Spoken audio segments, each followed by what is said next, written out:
বাবা বাবা, আমি তো বিশাল বড় পাপ করে ফেলছি বাবা। এই পাপ থেকে বাঁচার উপায় কি বাবা? শান্ত হ বাসা। উপায়? এই চিঙ্কু বাবার কাছে সব উপায় আছে। তুই কি পাপ করেছিস বাসা, বল আমায়। বাবা, আমি তো বিশাল বড় পাপ করে ফেলেছি বাবা। আমি একজন দুধ বিক্রেতা, এক বাসায় গেছিলাম দুধ বেচতে, আর পরে বাড়ির ভিতরে ঢুকছি, আর এই যে বৃষ্টি নামছে বাবা, সারা দিনেও ছাড়ে না। তোর ওই বাসায় একটা আন্টি আছিল, আন্টির সাথে আমার মেলামেশা হয়ে গেছে। শোন বাসা, এই বয়সে এগুলো হয়েই থাকে। এগুলো আমাদের কত হয়েছে।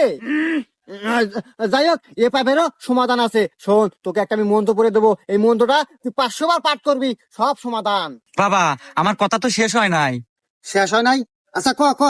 তো বাবা, আবার একদিন রাস্তায় যাওয়ার পথে হঠাৎ বৃষ্টি, কোনো জায়গায় আশ্রয়ের জায়গা না পায় বাবা ঢুকলাম ছাগলের ঘরে। তো সারাদিন বৃষ্টি ছাড়ে না বাবা, কি করবো, ছাগলের সাথে ওয়াকাম হয়ে গেছে বাবা। গুরু, এ কয় কি?